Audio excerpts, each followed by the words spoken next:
Et salut à toi l'investisseur gagnant, bienvenue dans cette vidéo magique, ça fait tellement longtemps qu'on s'est pas vu. Et ouais, c'est vrai, ça c'est pas très bien, mais avec cette vidéo, on a décidé de te faire le bilan de l'année 2021. On aime bien faire ça chaque année pour se dire quels étaient nos objectifs de l'année, est-ce qu'on y est parvenu, est-ce qu'il y a eu d'autres choses entre-temps. Donc voilà, c'est l'objectif de cette vidéo. Mais d'abord, si tu t'es pas encore abonné à cette chaîne, eh bien abonne-toi, clique sur le bouton parce que on a dans les objectifs justement 2022 de faire plus de vidéos. Oui, mais d'abord, on doit parler de 2021. C'est vrai, mais bon. Premier objectif qu'on s'était fixé en 2021, c'était de tester une nouvelle stratégie immobilière. Bon, déjà, celui-là, on n'a pas fait. C'est la première fois en 7 ans qu'on n'a pas investi, donc il faut le reconnaître. Qu'on n'a rien acheté. Enfin, on n'a rien acheté.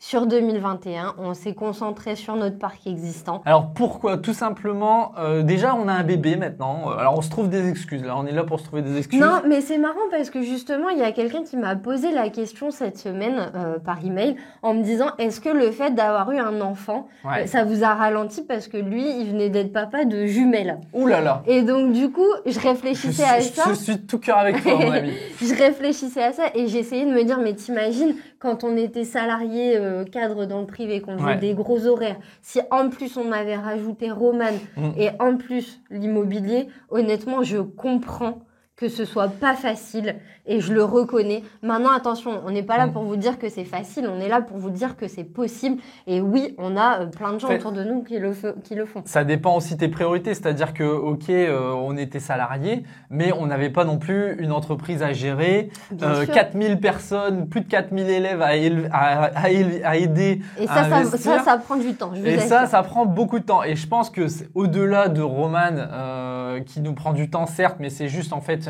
une organisation nouvelle à trouver. C'est plus aujourd'hui, je pense, l'organisme de formation qui nous prend le plus de temps et aussi, il faut le dire, que on vit sur nos acquis, quoi. Je veux dire, on a bossé pendant 7 ans, on a investi, donc du coup 6 ans, je pense.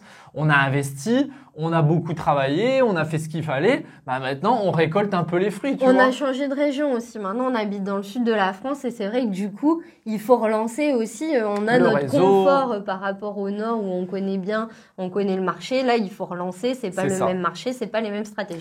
Mais vous verrez dans les objectifs 2022, si vous restez bien jusqu'au bout de cette vidéo, qu'on a décidé en 2022 de tester une nouvelle stratégie. Et t'as même commencé parce que c'est bien, on avait dit ça l'année dernière. Mais là, ce coup-ci, t'as déjà commencé et on est en janvier, donc c'est pas mal. C'est pas mal, ça va se faire.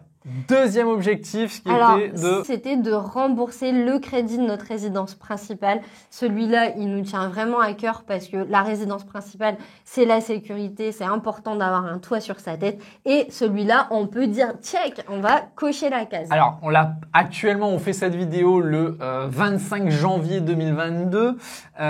Il est pas encore soldé le crédit, mais selon nos projections, alors tout simplement pourquoi? Parce que nous, on se verse principalement des dividendes en termes de rémunération, on va pas rentrer dans les détails, et du coup, c'est une fois par an. Voilà, c'est une fois par an. En gros, il faut que le comptable, le commissaire aux comptes, etc., ils fassent leur tambouille, et une fois que tout le monde a dit c'est bon, les comptes ils sont ok, là on peut se verser les dividendes. Et donc c'est seulement à ce moment-là, donc ça sera pas avant, je pense, mars. Mais on sait que ça sera possible. Voilà, mais on sait que normalement, le crédit de la maison, c'est soldé. Et pourquoi tu dis normalement? Normalement, je déteste le mot normalement. Il y a toujours des imprévus avec les comptables. Non, mais là, il n'y a pas de raison, il n'y aura pas d'imprévu, je te le dis. Notre comptable, si tu nous regardes. Non, on va rembourser le crédit de la résidence principale sur 2021, donc même si le remboursement, bien sûr, se fait sur 2022. Troisième chose. Lancement d'une nouvelle formation. Donc, en tant qu'organisme de formation, comme vous l'avez dit, on a testé une nouvelle stratégie. Tiens, décale-toi un petit peu, je suis pas au centre là. Vas-y, viens au centre. Oh là là, alors lui, 2022, objectif un peu moins d'égo, je crois. Moins de melon. Je passe encore dans le cadrage, ça va. Donc, la nouvelle stratégie qu'on a lancée, du coup, nous, personnellement, il y a 2 ans, c'est la sous-location. Donc, on a mis en sous-location un appartement. On peut peut-être rappeler le principe de la sous-location. Oui, on peut rappeler rapidement le principe. Vous trouvez un appartement auprès d'un propriétaire qui est d'accord. Alors, soit tu le fais, soit je le fais. Vas-y. Voilà. Donc, on trouve un appartement à louer. On va convaincre le propriétaire de nous louer l'appartement et aussi qui nous donne l'autorisation de sous-louer. Et nous, on va relouer l'appartement plus cher que ce que nous on paye. Donc je prends un exemple, si vous avez par exemple un studio à 500 € que vous payez de loyer, eh bien vous pouvez par exemple le louer sur Airbnb, sur Booking, etc. à la nuitée, en courte durée, peut-être à 60 € la nuit. Et du coup, si vous le louez, je sais pas moi, 20 nuits par mois, 20 fois 60 €, ça fait 1200 € par mois. Donc d'un côté, vous gagnez 1200 €, ça c'est le chiffre d'affaires. De l'autre côté, vous avez 500 € de charge pour le loyer. Plus, bien sûr, il va falloir payer Internet, électricité, eau, enfin toutes les charges, etc. Et au bout du bout, il vous restera environ 300, 350 € net dans votre poche pour un appartement. Et puis après, il suffit de multiplier le nombre d'appartements.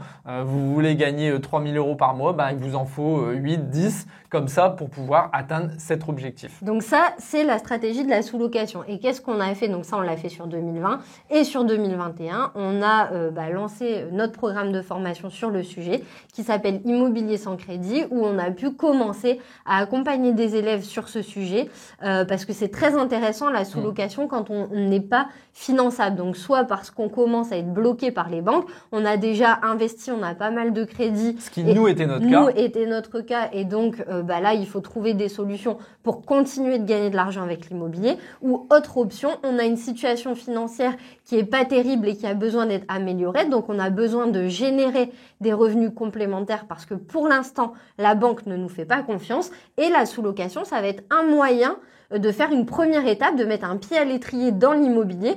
Première étape en gagnant de l'argent avec l'immobilier pour ensuite pouvoir acheter un appartement, une maison, un immeuble. Bon, c'est pas le sujet de cette vidéo. Si vous voulez en savoir plus sur la sous-location, comment faire, comment ça marche, enfin bref, tous les détails, on a une formation gratuite.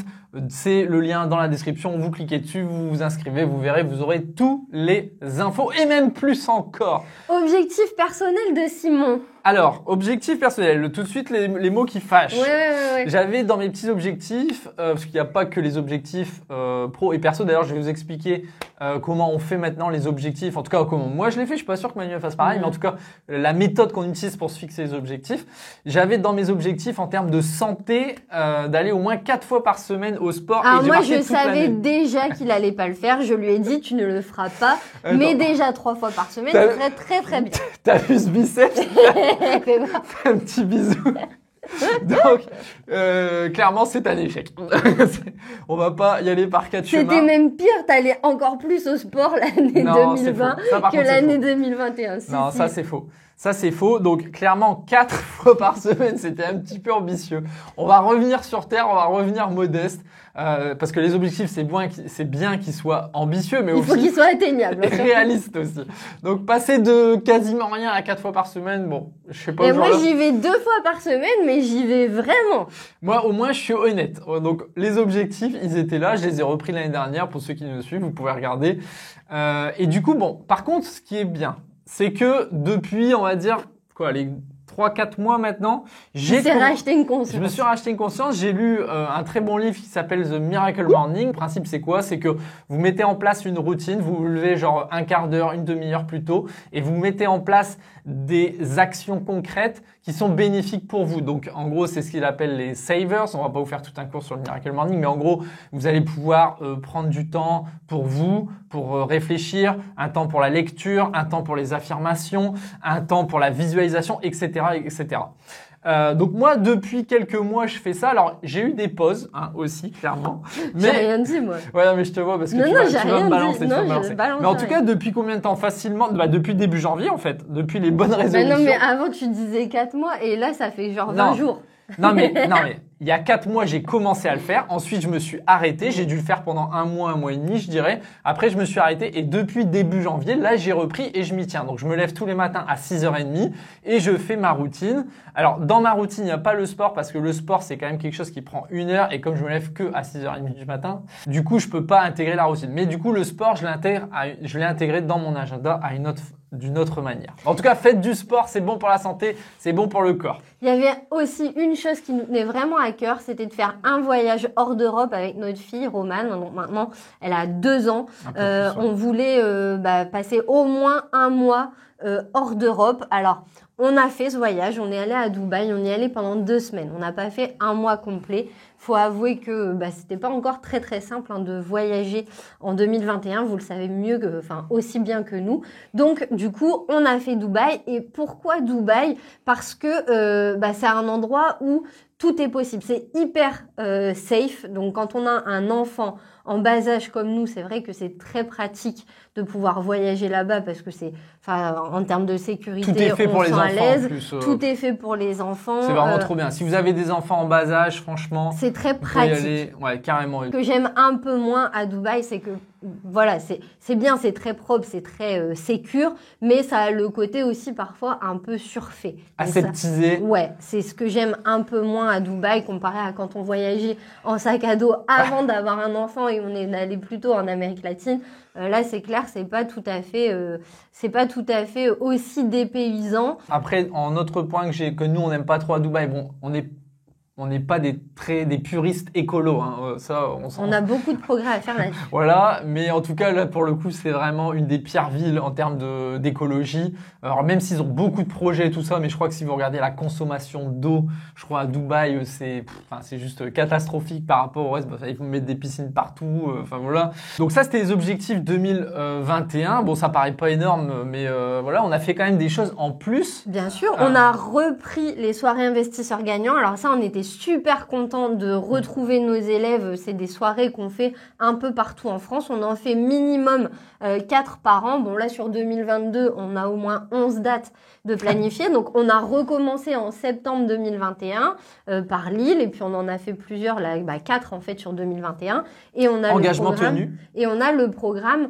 2022. Donc ça nous est vraiment très très plaisir de pouvoir de nouveau aller à la rencontre de nos élèves, de vous un peu partout. La prochaine elle est à Toulouse, je crois. Là c'est toi qui as bien travaillé, tu as été certifié. Quoi? Un compliment? Tu as été certifié Calliope parce qu'on est organisme de formation. Les choses évoluent. Avant il fallait être Datadoc, maintenant il faut être Calliope. En fait c'est un label qualité qui vient dire que on est bien un organisme de formation professionnel et que nos formations elles respectent des critères qualité. Il y en a pas mal. Alors ça me fait juste petit aparté quand tu dis ça, il y en a pas mal qui disent sur internet oui je suis certifié par l'État parce que je suis Calliope ou là je suis en train de tomber.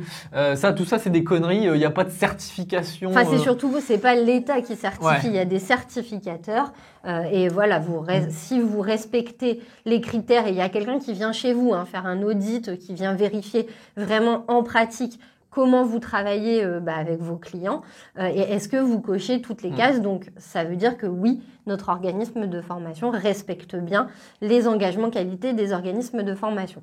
Ensuite, qu'est-ce qu'on a fait d'autre? On a amélioré notre accompagnement. Donc en fait, on est toujours en recherche perpétuelle, comment faire plus, comment accompagner au mieux les gens qui nous font confiance. On est maintenant plus de 4000 élèves à avoir suivi, avoir aidé, accompagné dans leurs projets. Donc on a rajouté du coaching individuel. Les gens, donc on avait déjà tout ce qui est coaching de groupe, c'est-à-dire qu'une fois par mois, on se réunit en visioconférence en direct et puis les gens peuvent nous poser leurs questions et on leur répond et on débloque pour qu'ils avancent dans leur projet. Désormais, l'accompagnement, il est à vie puisque c'est pareil, les gens, l'immobilier, ça prend un peu de temps. Il faut 3 mois pour trouver un bien. Ensuite, il faut 3 mois pour signer, pour trouver le financement. Donc, on arrive vite à 6 mois. Après, on commence à récupérer l'immeuble. Au début, ça va. Et puis après, il y a des questions de gestion locative, etc. Et à ce moment-là, c'est là que le micro est en train de tomber. C'est à ce moment-là que l'accompagnement s'arrêtait. Donc ça, c'était un peu dommage. Donc, on a décidé de maintenant, c'est illimité, c'est à vie. On sera là dans 1 an, dans 5 ans, dans 10 ans pour répondre à toutes les questions de nos élèves. Et surtout parce que vous vous dites, ok, ils sont bien gentils, ils disent qu'ils ont 4000 élèves, ils sont à 2 avec leurs petits bras pour répondre à tout le monde. Non, on a renforcé l'équipe et on a intégré dans l'équipe 2 coachs immobiliers qui sont là justement en complément de Simon et moi pour pouvoir assurer ces coachings individuels et un coaching de groupe en plus de ce que nous on fait déjà chaque mois. Yes. Ensuite, autre point, on a aussi, du niveau juridique, on a aussi fait évoluer notre schéma. Donc aujourd'hui, on avait juste une société qui s'appelle Capli France, qui était l'organisme de formation.